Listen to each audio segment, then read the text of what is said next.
Again, we welcome Professor Jit Sharma on my channel. Professor Sharma is the founding chair of the Department of Civil Engineering at York University in Toronto, Canada. In this video, he will discuss permanent wilting point of plants in the context of texture and water holding capacity of soils. Thank you very much, Prati, for having me on this channel once again. It's always a pleasure coming on this channel and talking about some of the science behind soils in particular. So today we are going to focus on another important aspect of agriculture in general and permaculture in particular, and that is to make sure that our plants don't wilt away. Okay, so we're going to discuss the kind of the physics or the science behind permanent wilting point. So there is a certain point beyond which you see. We have all seen this. Those who have been involved in agriculture have seen that. Sometimes crops just wilt away and die, and we don't completely understand. There are no diseases or anything, and yet the plants don't survive. So as you have said numerous times on your own channel, that the basis of everything is your soils, and if you can take care of your soils, you'll be able to take care of your plants. So the roots of permanent wilting point are also based in soils. If you pardon the pun. So we're going to talk about the permanent wilting point and try to understand what it means in the context of having a healthy crop and other things. Okay. So again, if you allow me, I would like to share my screen so I can show you some slides. So we're going to discuss permanent wilting point. Okay. We have already seen in our previous conversation about this whole rate of percolation, and how you can send water into the soil, and how the condition of the soil affects the rate at which the water can percolate into the soil. So this concept of permanent wilting point is not entirely unrelated to that. So you got to keep that in mind, as to the movement of water through soil. It matters here as well. Okay, so those of you who have not watched our previous discussion, I would strongly encourage them to watch that video first before watching this video. Okay. So moisture migration through soil, which is another term for percolation, as you might expect. But here we're not only talking about moisture migration downwards, but moisture can also migrate upwards through the soil. So upward migration can take place because we have sun shining on the ground surface that provides hot air, high temperatures that can evaporate the soil from the ground surface upwards. So that also can allow the moisture to migrate upward through the soil. Obviously, as people who own permaculture farm, you really want to minimize that moisture loss through the top. But nevertheless, it's a migration. So moisture migration can be downwards, as we have seen in the percolation video, but it can also be upwards. So keep that in mind as we go through the notion of permanent wilting point. So during rainfall irrigation, soil pores get filled with water. This is what we call as percolation and infiltration. We have described this fairly well in the last video. So when all the pores inside the soil are filled with water, and then we call the soil to be fully saturated. We actually define a term called degree of saturation. So degree of saturation can be from 0%, which is like completely dry soil, to 100%, which is like fully saturated soil. So when all pores are filled with water, you can call the soil to be fully saturated, and it has a degree of saturation of 100%. But the thing is that because of gravity, that if you apply water from the top, water has a natural tendency to percolate down. So soil can only remain saturated for a short time. Unless at the bottom of your soil, there is like a rock layer that does not allow any water to go further down, then of course the soil may remain saturated, but then you're not really talking about a farm, you're talking about a pond, right? So in a farm context, there is going to be some percolation that's going to go deep beyond the zone in which the plant's roots are located. So soil will remain saturated only for a short time after the irrigation has been done. So some pore water will percolate or drain to the lower soil horizons after rainfall or irrigation. So it may move from your horizon A to horizon B to horizon C, depending on the kind of permeability or hydraulic conductivity these lower horizons have. They will also accept some water, right? This whole notion of trying to revive groundwater actually relies on such deep percolation to take place, because we have often seen documentaries where groundwater is being depleted and all that. There is a call for reviving our groundwater and so on. So this deep percolation is necessary. It's not necessarily a bad thing, right? But from a plant point of view, they want all the water in order for them to survive. So when deep percolation takes place, it takes away the water away from the roots of the plants.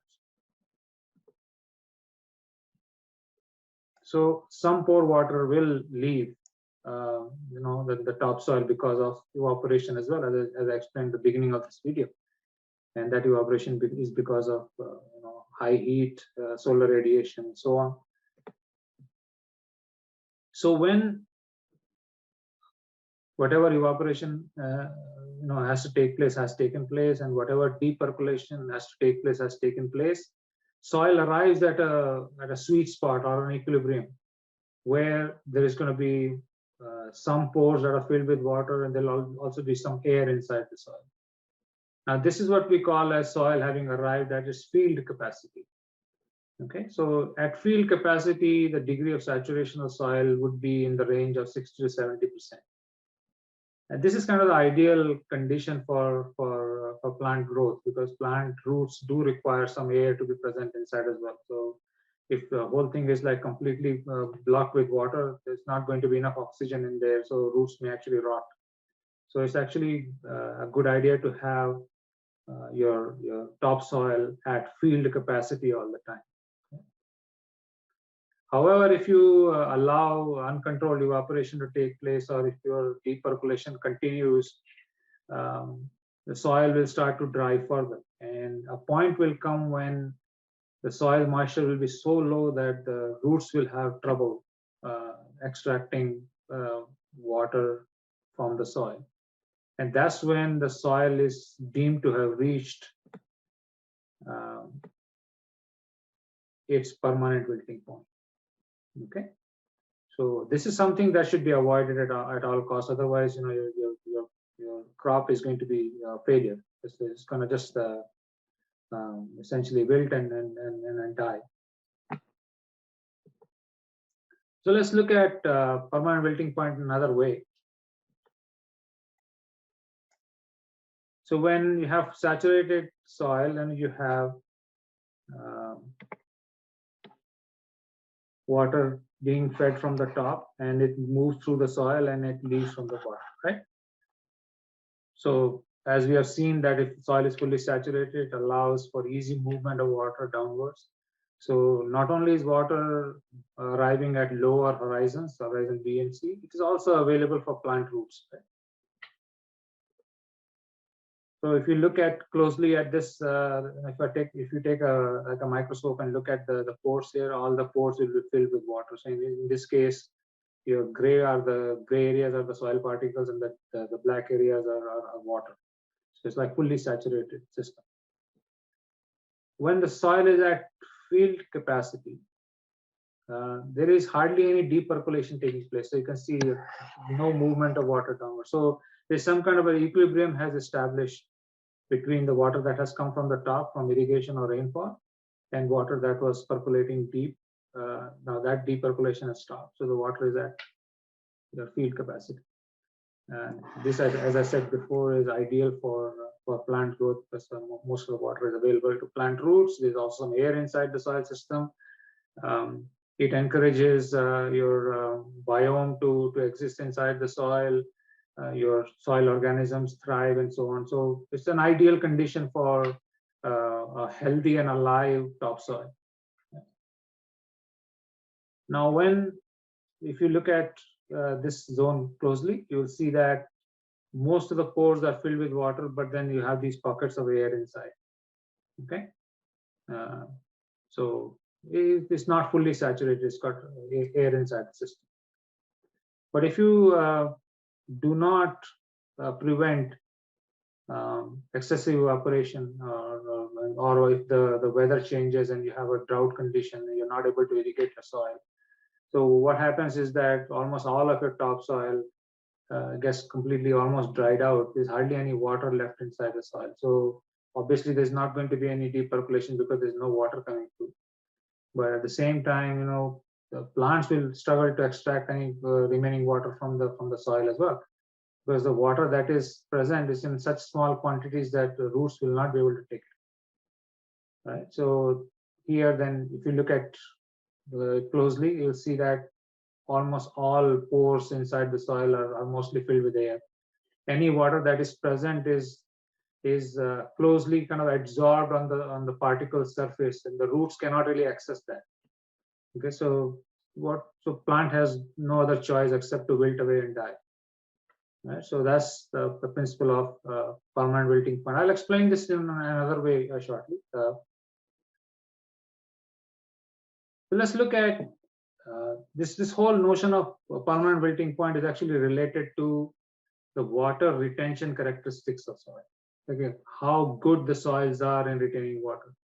I mean, all farmers, all permaculturists, they kind of know this intuitively that you really need to have a soil that not only allows irrigation water to go through, but also retains some of that water, right? So soils that are in kind of the sweet spot. You don't want it to be too permeable or too tight. You want to be in the middle. This is very nicely explained if you see the soil water retention characteristics.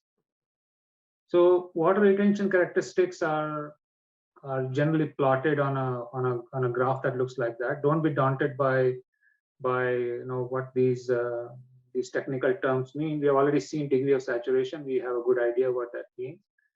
Fully saturated soil has a degree of saturation of 100%. And I've mentioned that when the soil is at field capacity, it will have a degree of saturation of kind of between 60 and 80%. And permanent wilting point, a lot of people think that permanent wilting point is when there's no water present inside the soil. That's not really true. Permanent wilting point, there is some water present. So degree of saturation is not zero. There is some water present inside the soil, but that water is not accessible by roots at all. Right? So there may be some water, but that as far as the plants are concerned, though, that water is useless. So let's look at, you've seen three textures, right? In your videos, you described the soil texture in terms of how much sand it has and how much silt it has and how much clay it has, right? So if we isolate the sand and the silt and the clay and then look at their individual water retention characteristics, we'll know what goes on here, right? So this is how a sand lets go of its water.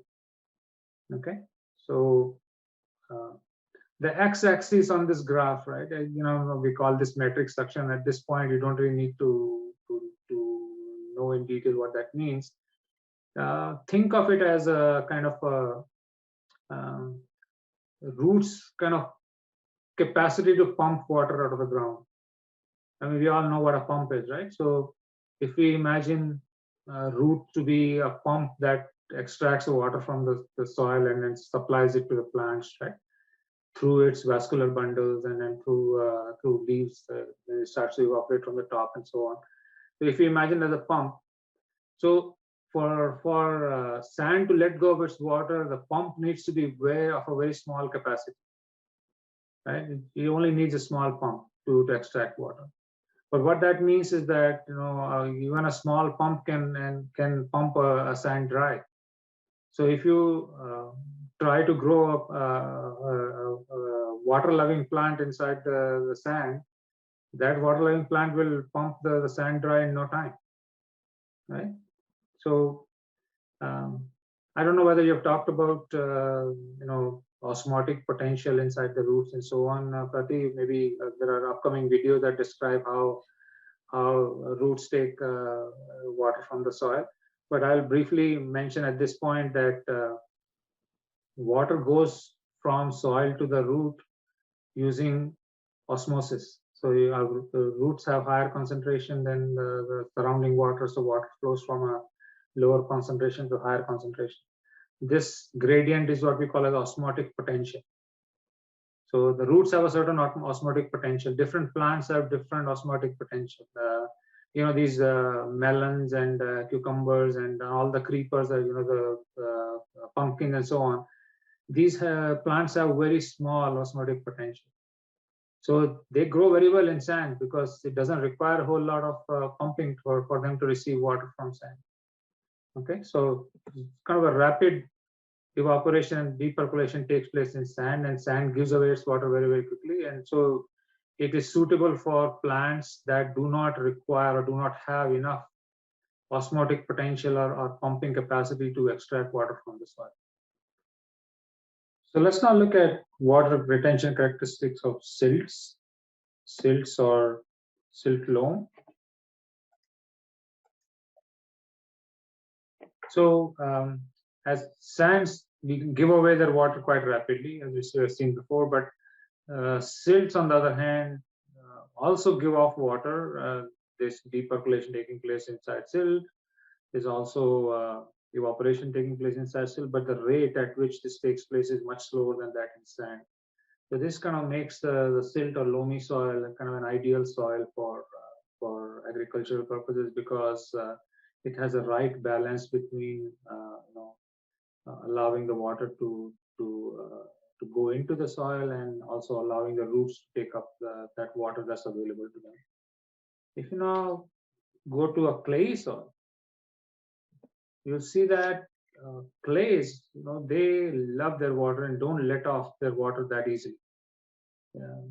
You can see the curve here is a lot gentler, and even after a huge amount of effort from roots, I mean, this is like if you see these numbers, they are going up by a factor of 10, right? So let me show you here.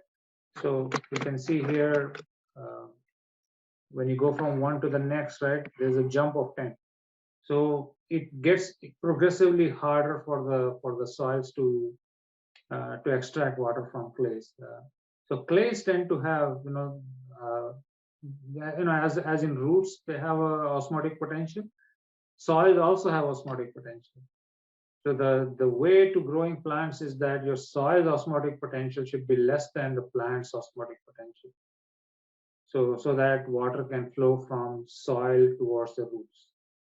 If it's the other way around, which is what happens in case of clays osmotic potential tends to be a lot higher than the osmotic potential that can be provided by the roots of a crop. Then there's no way that water will be pulled by the roots into the plant, and therefore plant will reach their wilting point quite quickly, right? So that's something that you got to keep in mind, that it's not just the osmotic potential of the plant, but it's also the osmotic potential of the soil that matters. Sands have very small or almost non-existent osmotic potential. Silts and loams have a small osmotic potential, but clays have a huge osmotic potential, and therefore clay soils are not really ideal for growing any kind of crops, okay? Crops that require a lot of water. Even though they are good at retaining water, they don't let it flow towards the plant.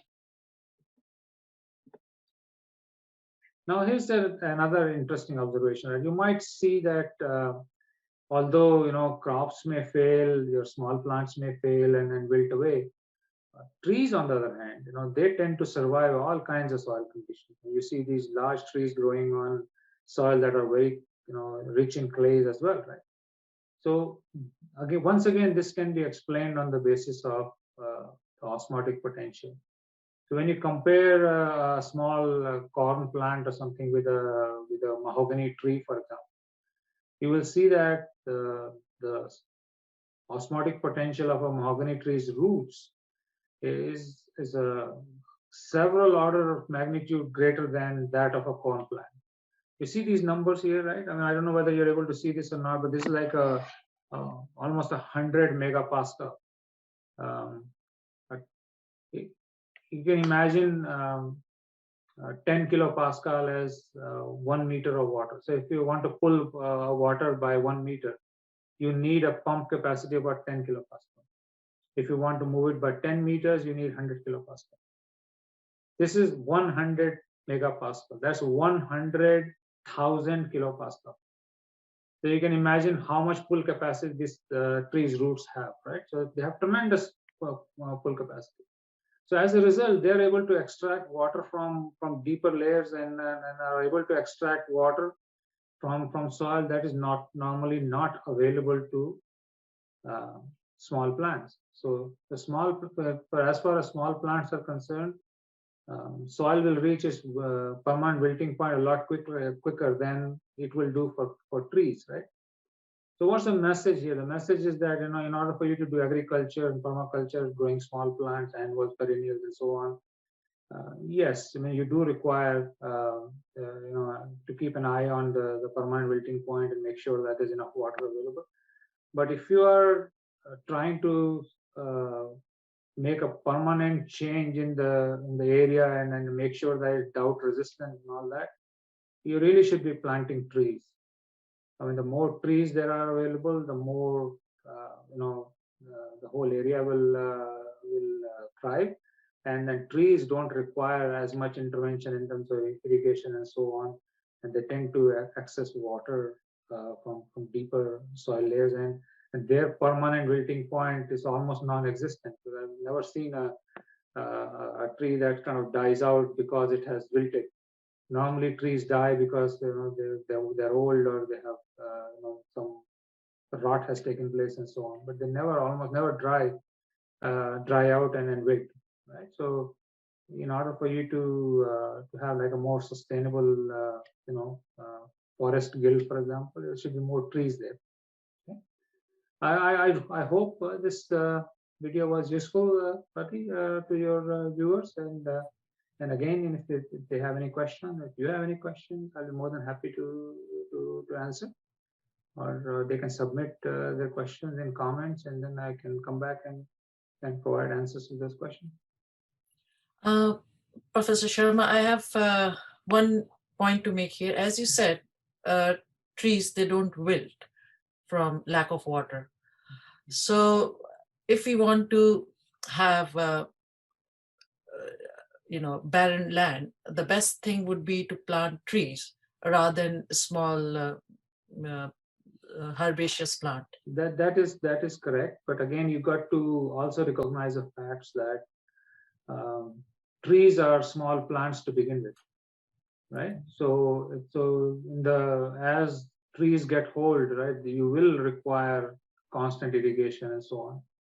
It's just that they are more sustainable in the long run, right? Because once they get old, once they mature and all that, then they are self-sustaining. They don't really require any kind of human intervention in terms of irrigation and so on. The natural water that's available to them, that's good enough for them. So if you are really thinking of changing the nature of a land from like a barren desert to a thriving tropical forest or something, you should really be planting more trees. And that's the kind of message that I wanted to convey to your viewers. Thank you, Professor. In my next module, I'm going to talk about plant, and I would mention this point you made here. Yeah. Thank you very much. Thank you. It was a pleasure having you participate on your channel. Thank you. Thank you.